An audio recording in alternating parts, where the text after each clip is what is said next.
Joyride 1957, a novel of intrigue by J.P. Wasmiller, Chapter 128. James kept on rolling north and soon could see the gray-yellow sky. There was no longer fire spewing from Mount Hood, but soon he could taste the ash. He hated the taste, but knew he must try to get back to St. Mary's once more.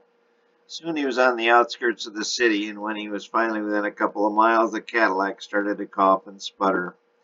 Finally, a mile from the city, the Cadillac coughed its last. James got out and began to walk.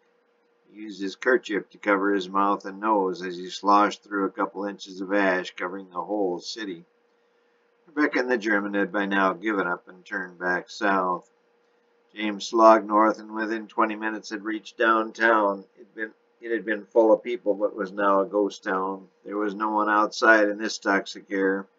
As he stood in a corner, he felt a little trembler at his feet. Realizing he better get his business done, he walked a couple of blocks to St. Mary's Cathedral. As he entered the sanctuary, he noticed all the lights were on, but there was no one in sight. He walked to the front after the genuflexing and crossing himself. He realized there must have been a recent mass as he noticed 12 gold cups on the altar. Most were overturned from the quake, but 3 of them still held wine residue. He surmised the eruption must have interrupted a mass earlier in the day. He walked up to the cups and began to turn each one over, setting them upside down. He read aloud, 1939, 1944, 1932, 1951, etc. As he was turning over the last cup and reading 1937, he heard footsteps. Soon the priest appeared. "Well, James, welcome back. What brings you back to us in such inclement conditions?" the priest said. "Father, didn't you have a cup from 1926, the year your cathedral was built?" James said between coughs.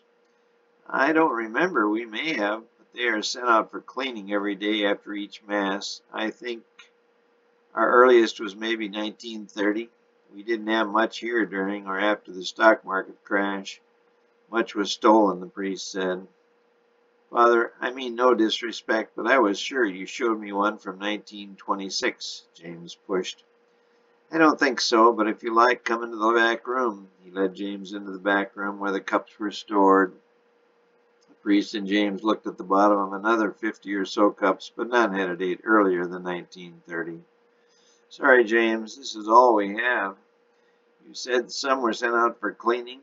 "Yes, but all were returned today. This is all we have." "Did you get to St. Patrick's north of here?" the priest said, knowing full well he had. "Yes, they only had a few. 1927 was the earliest there." "Yes, Father Rich has not so many cups," the priest said. "Yeah, I guess not. Well, Father, I'm very sorry to disturb you on such a terrible day." "We will survive, son.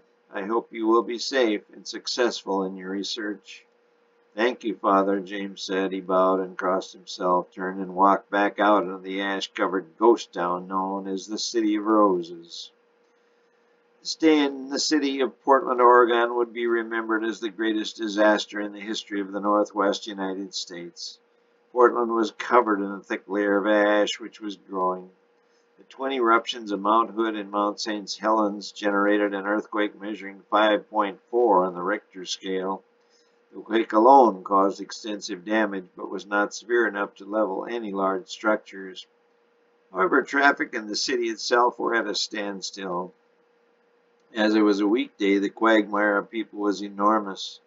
Needless to say, Misty, Riza, and all of James' other suspects, followers, or admirers were stranded. In fact, the disaster was greater than anyone could imagine. Mount Baker near Bellingham, Washington, and Mount Rainier near Seattle, the highest peak in the northwest United States, also blew their tops. This left most of western Washington in the same dusty, shaken, and chaotic condition as Oregon.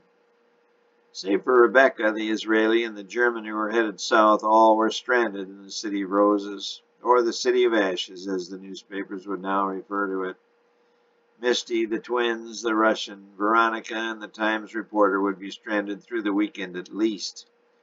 Oh, and Riza was also stuck and angry that her charms had not succeeded in capturing the most elusive target the CIA had ever encountered.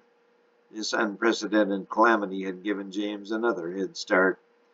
He seemed to always get them, head starts that is, but then he seemed always to lose them. Today would be no different.